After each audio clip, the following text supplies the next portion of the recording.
నేను పక్క టీడీపీ అసలే. కానీ ఈసారి నాకు కూడా ఎస్ట్ వచ్చింది. ఎందుకంటే మేము ఎక్కిన కాడి నుంచి ఆటోల మీద పడుతున్నాడు. ఇప్పుడు ఆటో సిటీకి వెళ్ళకూడదు, సిటీ ఆటోలు బయటకు వస్తున్నాయి. మరి వాటిని ఆపరే. ఏదన్నా ఎమర్జెన్సీ వచ్చిందన్న, నా భార్యకో నా పిల్లలకో నాకు వచ్చింది, హాస్పిటల్కి వెళ్ళాలి, పోలీసులు ఆపేస్తున్నాడు. టౌన్లోకి రాకూడదు మీరు అంటున్నాడు.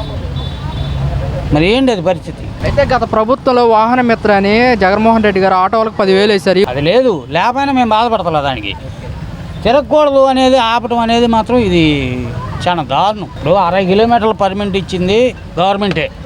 ఇవాళ తిరగకూడదని ఆపితే మరి ఎక్కడ తిరగం మేము? 60 కిలోమీటర్లు ఇటు బొమ్మంటారు, ఇటు రావాలిగా. సిటీకి వెళ్తాం, ఆపేస్తున్నారు. సిటీ బళ్ళు అవుట్ ఆఫ్ కొత్తనాయి. ఎందుకు ఆపరు మరి?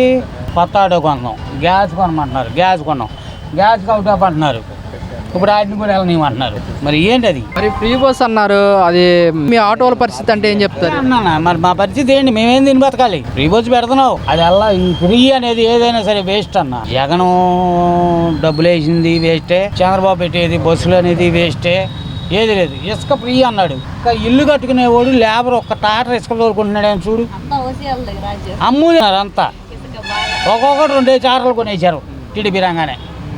ఏంటది? దేనికి ఉపయోగం? ఇసుక మొత్తం ఫ్రీగానే ఇస్తున్నాము, కార్మికులు మొత్తం సంతోషంగానే భవనాలు కట్టుకుంటున్నారు. కుక్కలైన పెట్టి లోళ్ళు చేపించుకుంటున్నారు. వాళ్ళు రాత్రి నైటే తోలుతున్నారు. చూడడం కోరిలో కావాలని చూడండి, నైటే తోలుతున్నారు.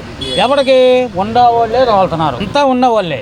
ఇప్పుడు నేను ఇల్లు కట్టుకోవట్లా, ట్రక్ ఇసుక కావాలి, నాకు లేదు. వాళ్ళు తోలుకుని వాళ్ళు అమ్ముకుంటున్నారు. అంటే గత ప్రభుత్వం వైసీపీ ప్రభుత్వంలో లాగా అక్రమాలు జరగకుండా చూసుకోవటమే మా ప్రభుత్వం ధ్యేయం అంటున్నారు కదా.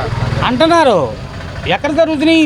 మాటలు చెప్తున్నాం, నేనే చెప్తున్నా. అప్పుడు నాకు ఎవరు కూడా ఇది లేదు, చక్కగా నేను జాగ్రత్తగా తీసుకెళ్తా, జాగ్రత్తగా తీసుకొస్తాను. అక్కడ ఉండే రిస్కులు అక్కడ ఉంటాయి. లాగొచ్చు, వెళ్ళొచ్చు, రావచ్చు, అంతే కదా. అట్టగి వీళ్ళు చేసేది కూడా పైన వాళ్ళు చెబుతున్నారు, కిందోడు ఎవడు ఆచరిస్తున్నాడు. గ్రామాల్లో ఉన్నారు, గ్రామ ప్రెసిడెంట్ అని, వైసీపీ గ్రామ ప్రెసిడెంట్ అని ఉన్నారు. ఇట్టా వీళ్ళు ఏం చేస్తున్నారు? ఊళ్ళో ఎవరికైనా ₹1 పని చేస్తున్నారా? ఈ రోడ్డు ఎంత దారుణంగా ఉందో చూడండి. చంద్రబాబు గెలవంగానే రోడ్లు మరమ్మతులు చేయమని చెప్పాడు. చేశారా? ఏ రోడ్డు చేశారు? నాకు ఓటు వచ్చిన దగ్గర నుంచి నేను టీడీపీ, నేను రెండో పార్టీ లేదు. ఉన్న వాస్తవం చెబుతున్నా. జగన్ డబ్బులు వేసినాయి, నాకు వచ్చినాయి 4 సంవత్సరాలు. కాదని నేను అంటలా. డబ్బులు వేయటం అనేది అది వేస్టే, దాన్ని నేను ఖండిస్తున్నా. కానీ వీళ్ళు మాత్రం ఏం చేస్తున్నారు? ఉన్నవాడే బాగుపడుతున్నాడు, లేనోడే. కాదండి, మరి చంద్రబాబు నాయుడు గారు పేదవాళ్ళని ధనికులు చేస్తా అంటున్నారు కదా. ఏ రకంగా చేస్తాడు చెప్పన్న? ఏ రకంగా చేస్తాడు? ఎక్కగానే నిధులు లేవు అంటున్నావు. ఏ రకంగా చేస్తావు నువ్వు? ఆయన చేసిన వాగ్దానాలు ఏంటి? ప్రతి ఇంటికి, ప్రతి ఆడపిల్లకి 18 సంవత్సరాలు దాటిన వాళ్ళకి ₹1,500 ఇస్తాను. ఇప్పటికి లేదు. ఇంకా ఏ రకంగా నువ్వు చేసేది? అసలు ఎక్కగానే నిధులు లేవు. ఇదే మాట. మరి చంద్రబాబు నాయుడు గారు కూడా రాష్ట్ర ప్రజలు మొత్తం ఖజానా ఖాళీగా ఉంది, అర్థం చేసుకోవాలి, ఈ సూపర్ సిక్స్ చూస్తుంటే భయం వేస్తుంది అంటున్నాడు కదా. కరెక్టే అన్న. నువ్వు ఎట్ట చేసే ప్రమాణం చేసేటప్పుడు తెలవదు నీకు?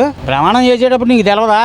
నిధులు లేవు, ఆడ అప్పులు చేశాడు, మనం ఏ రకంగా ఇవ్వాలి అనేది నీకు తెలవదు. అప్పుడు తెలుసుగా, ఇప్పుడు చెబుతున్నావు. ఆయాలు ఏమైంది? ఆయాలు ఈ లెక్కలన్నీ నీకు తెలవదా? నువ్వు సీనియర్వి. ఎందుకంటే నేను పక్క టీడీపీ అన్న, నేను చెప్తున్నాగా. నేను చాలా బాధలు పడ్డా. ఇవాళ నాకుంటా ఇల్లు లేదు. జగన్ అయామంలో డబ్బు ఉన్నవాడికి ఇల్లు ఇచ్చారు స్థలాలు. నాకు ఇల్లు లేదు, ఏమీ లేదు. నేను ఆటో తోలుకుంటే తింటాం, లేకపోతే పొత్తుపడి కూడా రోజు. మరి మా పట్ల మీదే కొడుతున్నావు నువ్వు సిటీకి వెళ్ళకూడదని. కాదండి, మరి ఇప్పుడు చంద్రబాబు నాయుడు గారు పథకాలు పెట్టి గెలవటం కోసమే పథకాలు పెట్టారంటారా? అంటే గ్యారంటీగా అంతే. పెంచిన ఒక్కటి మాత్రం టెన్షన్గా నువ్వు ఇచ్చేస్తున్నావు, కాదంటలే నేను. పెంచిన ఏంటి? ఇప్పుడు నాకు ఎన్ని సంవత్సరాలు ఉంటాయి నీ ఐడియా? 60 చిల్లర ఉంటాయి. కానీ నాకు ఆధార్ కార్డులు కానీ ఏమైనా కానీ మా తల్లిదండ్రులు పుట్టినప్పుడు కొంచెం వాళ్ళు ఇది లేక ఏదో తక్కువ రాపిచ్చారు. దాన్ని బట్టి నాకు ఇప్పుడు 53, 54, 55 ఉన్నాయి. నాకు పింఛన్ లేదు. ఇప్పుడు నువ్వు 50 సంవత్సరాలకు పింఛన్ అన్నావు. ఎవరికి పింఛన్ అన్నా? 50 సంవత్సరాలకి. ఇప్పుడు ఒక్కొక్కటి 20 ఎకరాలు 25 ఎకరాలు ఉన్నోడు పింఛన్ తీసుకుంటున్నాడు. నీకు లేదా? ఇప్పుడు ఇంతవరకు లేదు. 20 ఎకరాలు 25 ఎకరాలు ఉన్నోడు పింఛన్ తీసుకుంటున్నాడు. ఇంకోటి కన్ను కాలు అన్నీ తిన్నగా ఉండేవాళ్ళు వికలాంగులు పింఛన్ రాయించుకున్నారు వైఎస్ఆర్లో. ₹6,000 వికలాంగులు పింఛన్ తీసుకుంటున్నారు. ఇప్పుడు మా ఊళ్ళో భర్త ఉండి వేరే చాటు ఉండి భర్త లేడని చెప్పి పింఛన్ తీసుకునే వాళ్ళు కూడా ఉన్నారు. చాలా మంది ఉన్నారు. అట్లా ఎక్కైతే ఇప్పుడు చెప్పాలంటే బోల్డ్ మంది ఉన్నారు ఊళ్ళో. 20 ఎకరాలు 15 ఎకరాలు పొలం ఉండాలి పింఛన్. ఇవన్నీ ఎందుకన్నా? ఏంటి మరి? ఇప్పుడు అరుకుడికి ఏది అందట్లేదన్నా. ఏ ప్రభుత్వం అన్నారా అని వాళ్ళ స్వలాభం వాళ్ళ పైనుండి చెప్తున్నారు. కరెక్టే, కాదంటలా నేను. ఇక్కడ చేసేవాళ్ళు చేయాలిగా. మరి గత ప్రభుత్వంలో వైసీపీ ప్రభుత్వంలో వాలంటీర్ చేత పెన్షన్ ఇంటికి పంపించారు. ఈ ప్రభుత్వంలో సచివాలయం సిబ్బంది చేత ఇస్తున్నారు. కరెక్టేనండి, ఒక ఇంటికి పంపించారు. అప్పుడు వాళ్ళ ఇష్టం వచ్చినప్పుడు ఇచ్చేవాళ్ళు. ఇప్పుడు ఇల్లు అంతే, ఇవాళ ఇస్తారు. ఇక ఇప్పుడు అపార్ట్మెంట్లో ఉంటారు, ఒక 2 కిలోమీటర్ దూరం. వాళ్ళని అక్కడికి రమ్మంటున్నారు పంచాయతీ. వాళ్ళు వెళ్తారా? ముసలోళ్ళు వెళ్ళలేరుగా. మరి వీళ్ళు చేస్తున్న కనకార్యం ఏంటి? అది ఇవన్నీ పై వాళ్ళకి తెలవదు, చాలా జరుగుతాయి ఇక్కడ. ఇవన్నీ వీళ్ళకి తెలవదుగా. అరే ఇంటికి వచ్చి పెన్షన్ ఇవ్వటం బాగుందా? మరి వాటా బియ్యమైనా పెన్షన్ అయినా సరే ఇంటికి వచ్చేవాల్సిన అవసరం లేదు. ఎవరికాడేళ్ళు తెచ్చుకోవట్లేదు. ఇంటికి వస్తున్నాడు, ఏం చేస్తున్నాడు? సెంటర్లో పెడుతున్నాడు. 10 ఇళ్ళని 20 ఇళ్ళని అక్కడికి రమ్మంటున్నాడు, ఇస్తున్నాడు. ఏమంటుందని ఆ ఇళ్ళ 2 అడుగులు వేసి మనం తెచ్చుకోలేమా? వీళ్ళందరికీ జీతాలు, వీళ్ళందరికీ వ్యాన్లు, ఇవన్నీ ఖర్చు ఎందుకు? అంతే కదా. మరి నువ్వు ఇంటింటికి వెళ్ళి ఇస్తున్నావా? లేదు, అక్కడ పెడతాడు. 20 ఇళ్ళని ఆ చుట్టుపక్కల వాళ్ళందరూ రమ్మంటున్నాడు, అక్కడ ఇస్తున్నాడు. అది ఇంటింటికి ఇస్తున్నామని పేరు.